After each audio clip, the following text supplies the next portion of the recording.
Okay, so there's a reason I only allowed you to make a screenshot of that TV, because I really don't want you to use the texture from the TV. We're going to be making the texture.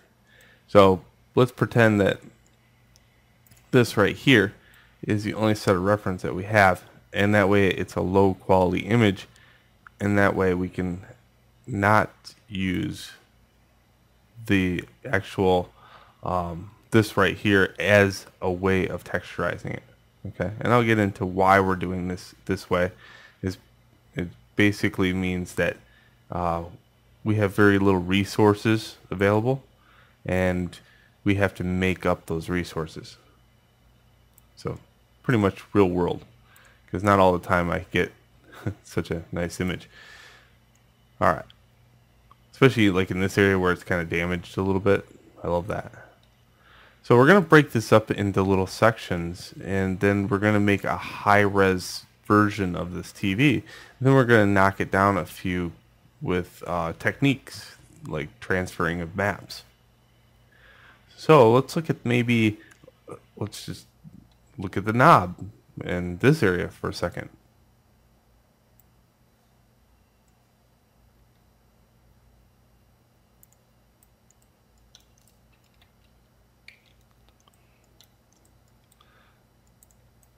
Again, I like to employ box modeling techniques, like taking a box and taking and extrude the top and bottom, grabbing it in object mode, and mesh smooth.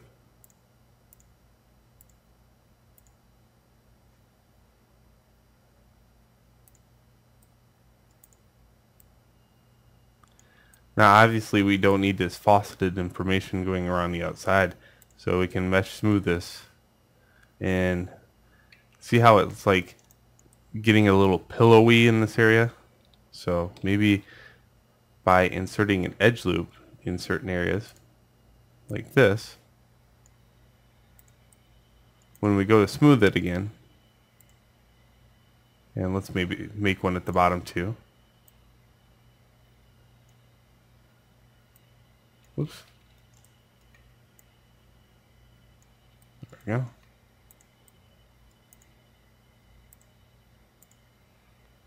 And G on the keyboard will keep smoothing. There we go. We got a nice knob. Now I like this effect right here. Now to further that, I can go normal, soften edge.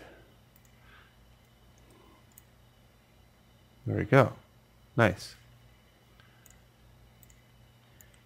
Now the advantage of using this piece of geometry to this piece of geometry is, let's try that again. Let's go in here and insert an edge loop, like at the top and the bottom.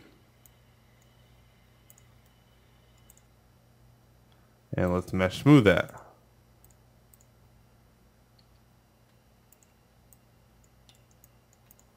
Okay. Obviously, for the amount of geometry that it takes to even get it that smooth, compared to this, you can see the advantage. Alright, cool. Also, it's very sculptable. Again, you know, we work on later workflows. Now we got this tapered look right here. See how it goes down into that button or that knob.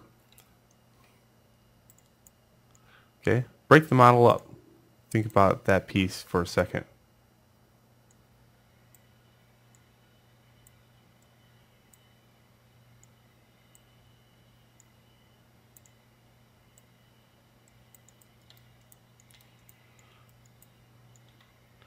Okay, let's go like this.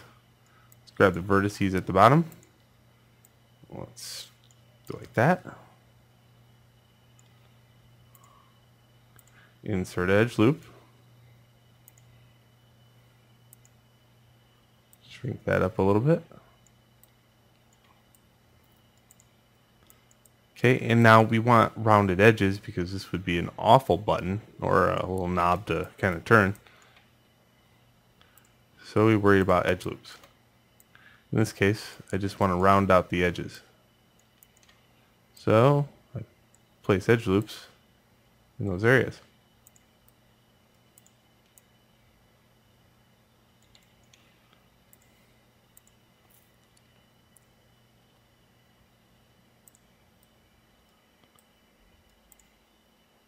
put the two models together.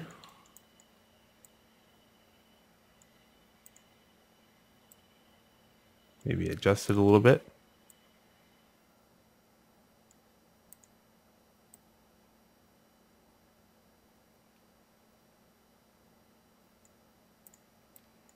And we now have our knob. Let's sink it just a little bit in there. There we go. Perfect.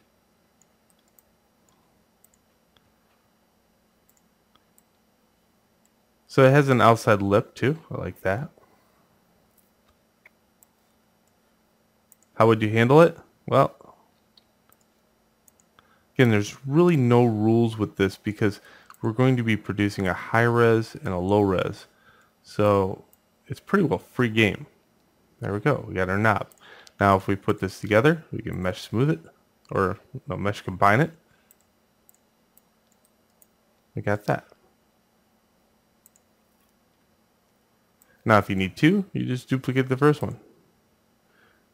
Let's look at another artifact here. Let's about this knob right here. Okay, we'll put that one to the side. We're done with that.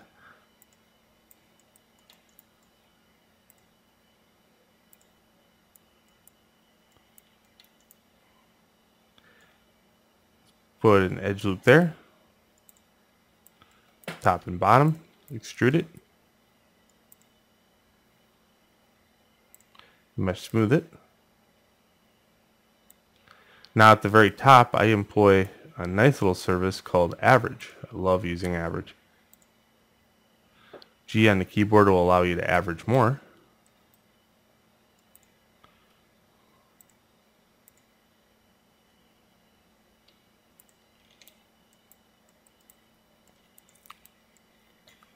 And now we have something that looks like that button.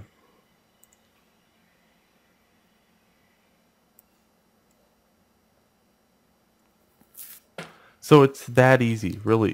It's that simple. You just have to break up your model.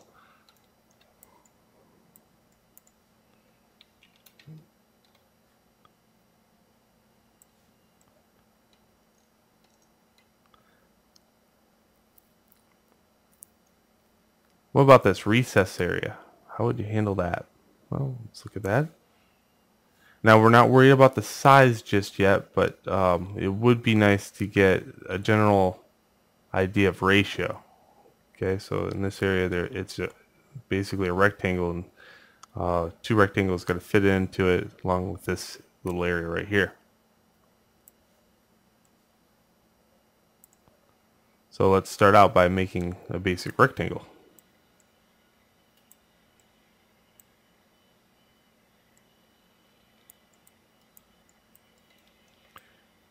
And we'll make one of these things that dip down. So in other words, in this area, see how this one dips down, and then this one dips down, and then this one dips down, this one dips down. There's a whole bunch of these things that dip down. So why don't we make just one of these things and make it really nice, especially in this area where it's got a little bit of a, I can't zoom in any further, but it's got like a little notch in this area, kind of fluting, as an example.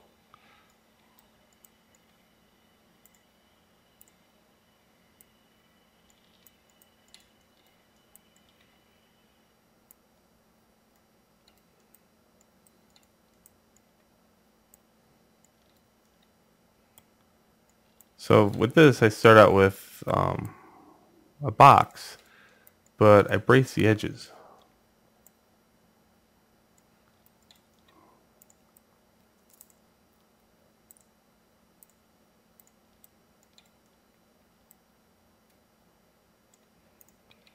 And that gives it a nice little bevel there.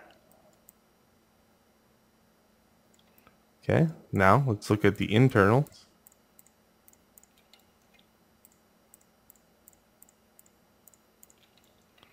Extrude those.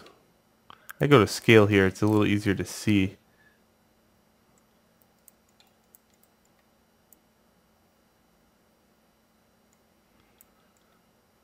And let's extrude it down. Scale it in just a skosh.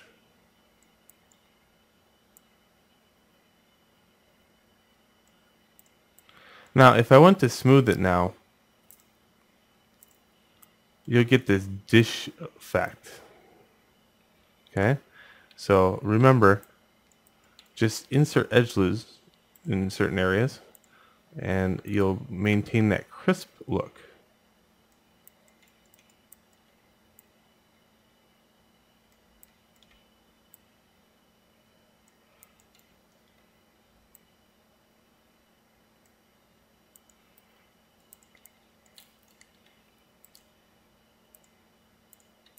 Okay, much better. See, I even got that little dip in the corner. Well, there seems to be a lot of those, as I mentioned earlier. There's one for every knob. There's one for every area. So this really long area has just a whole bunch of them. Some have more rounder edges than that.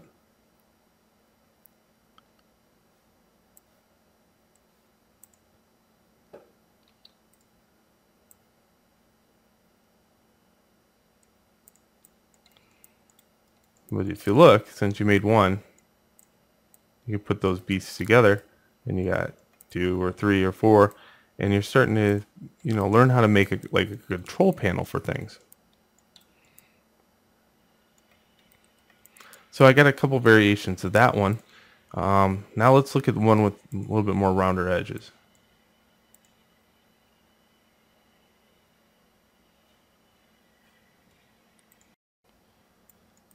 All right, so let's continue on.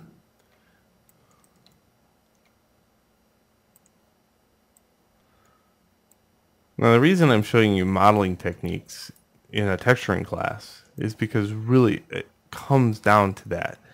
Oftentimes you get taught how to model by people that really don't understand the whole pipeline, maybe, or just they don't look at the texture part of things. So I had to make sure that didn't happen, and that's kind of why I'm showing you this.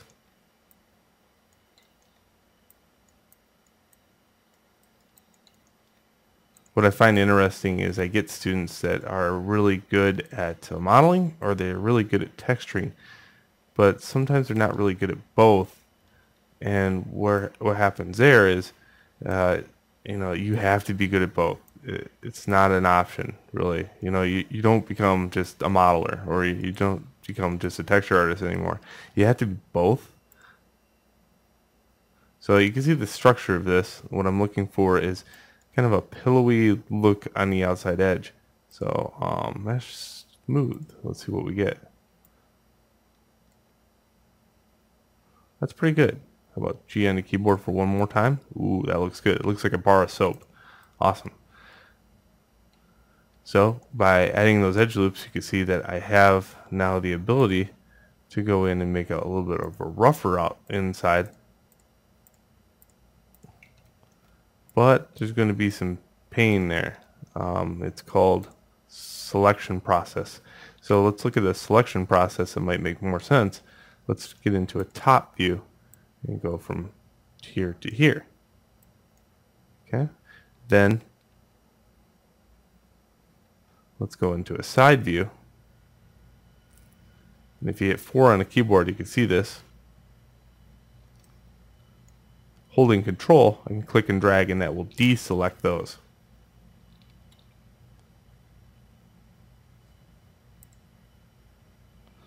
Hit extrude, and let's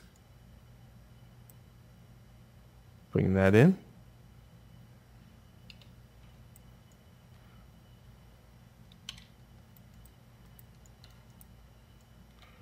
And let's take that down a little bit.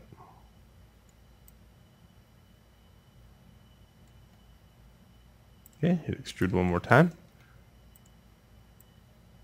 Let's bring it down further.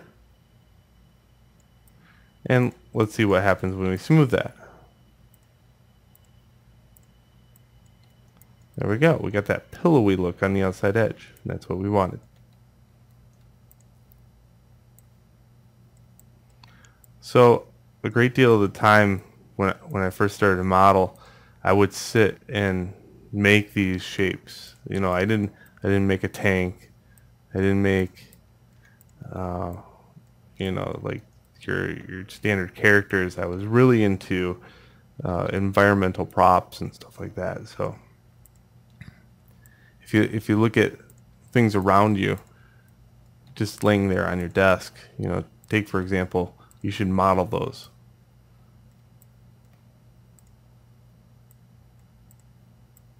And I'm just trying this lookout to see if I like it. And try to memorize things, you know what I mean? Like you have reference and resources, but you know, every once in a while try to put this in your head all the way. Just this one little area, and then set it to the side and play around with the concepts. Anytime that you get too wrapped up into the actual the concept image itself, you're kind of locked and bound to that, and you don't develop an imagination, which is very important to have.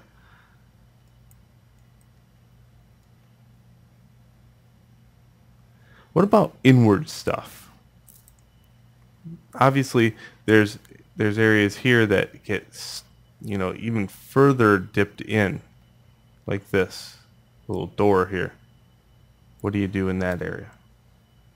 Okay, well, we take one of these that I worked on,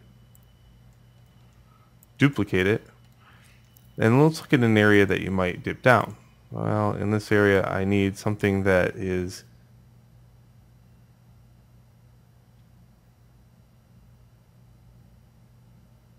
about right there.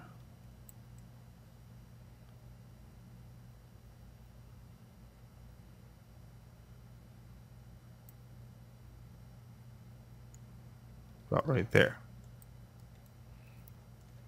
And we develop an edge loop in that area.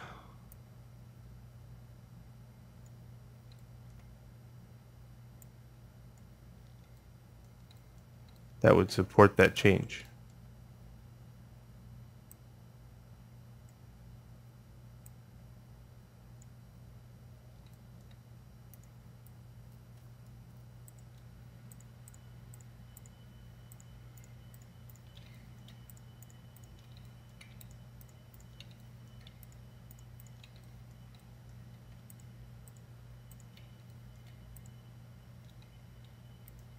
Sometimes the selection process can be kind of a pain, but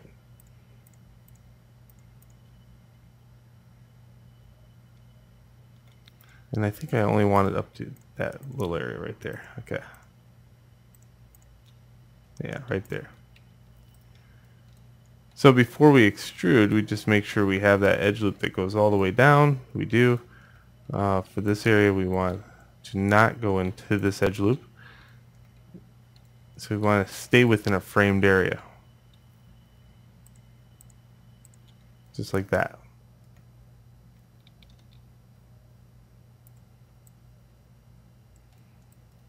Extrude it. Move it down. And that will give us our in.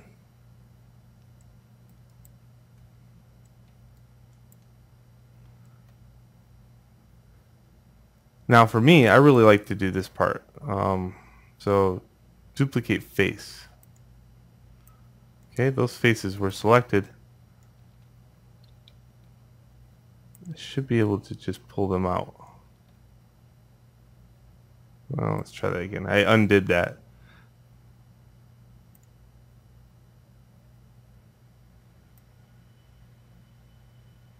Just like that. See blue arrow? Blue arrow out. We'll duplicate that face. I know it's a little backwards. Again, you know, you should employ things like backface culling just to make sure that that workflow is good, because I might be duplicating something really bad there. So now I got this shell that perfectly fits within the center of that. And rather than try to extrude this out, I would rather have a box made of this geometry that fits down in there.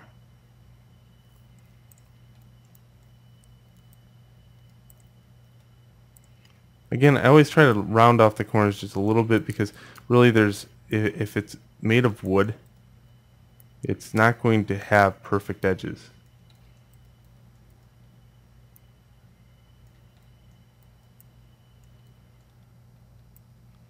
in later workflows, you have to worry about uniformity of division. And what happens when you go to smooth something out and you need to sculpt on it later on in like programs like ZBrush. But since we're doing all this in Maya, we don't have to worry about that just yet.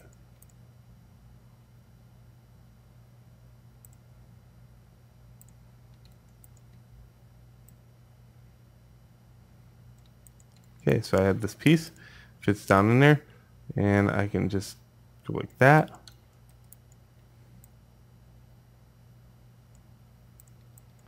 Go like that, and now I have my recessed area.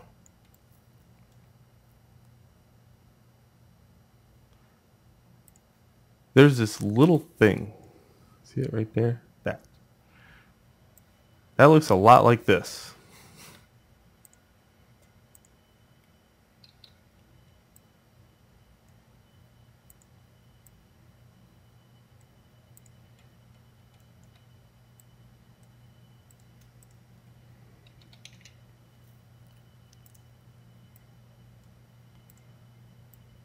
So whenever possible, try to reuse your geometry as best you can.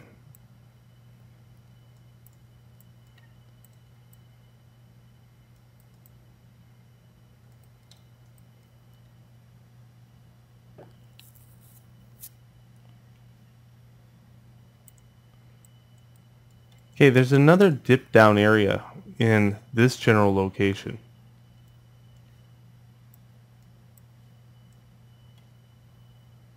There.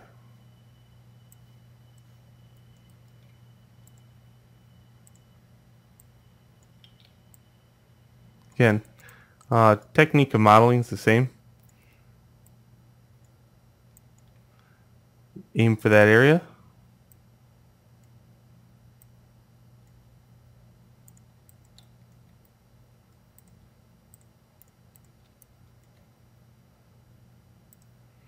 Extrude it down.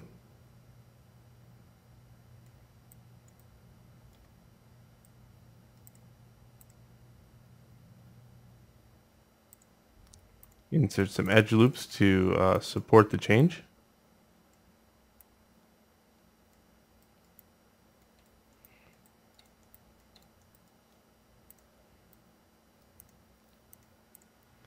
I don't want to smooth this out any further. I think I'm just going to duplicate the face and bring it up, and that'll be my little screen area. If it's a separate piece of the model, it's easy to texturize that way. And besides the fact we're going to be using the high res to a low res, so we're not going to be worried too much about texturizing this model, and I'll get into, I'll show you how that works. I know that doesn't really make sense when I say it, but you're going to be using this as kind of a brush.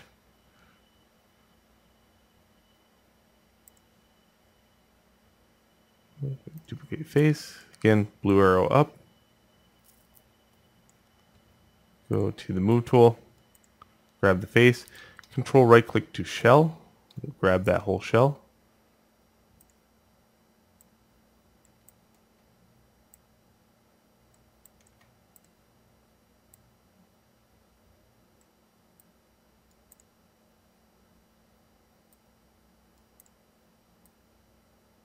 This is a little mechanical screened area, so I'm going to leave it with a little bit harsher edges.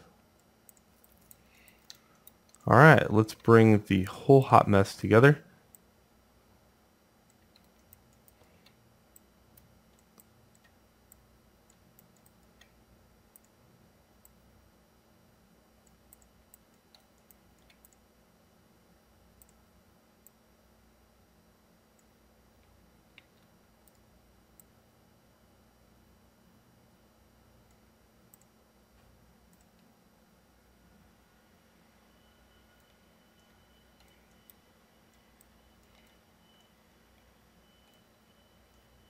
And this area gets shrunken up some in this general locale. Okay, so how do we employ that? Well, very, very, very easy.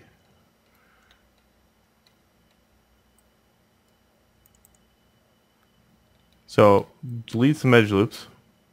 Again, double click on the edge loop, control right click to edge loop utilities, to edge loop and delete. And that way you have the ability to take the vertices here and bring them back.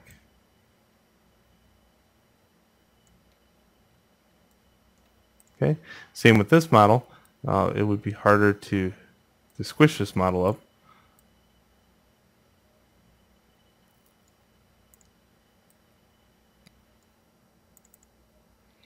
Control right click to edge loop and delete.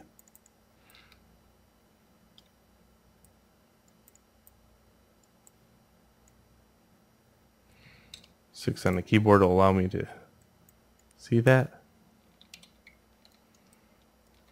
And then I can do that.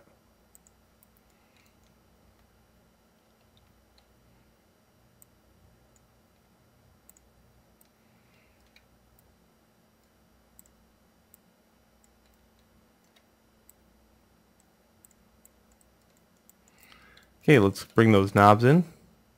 I just need this knob. Actually, the other part is part of a different set.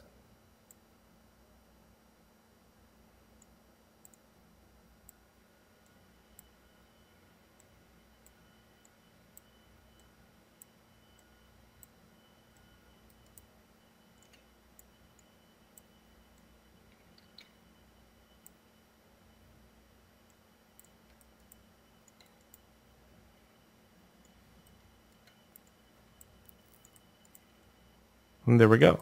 Got a nice little monitor area. And now in the next video, I show you polygon reduction techniques. You don't have to worry about them too much, but I would say that you have a lot of unneeded geometry here that could slow down a workflow. So we're going to just reduce it just a little bit, but we're going to keep it as high res as possible so when we transfer, it transfers nicely. So let's look at that in the next video.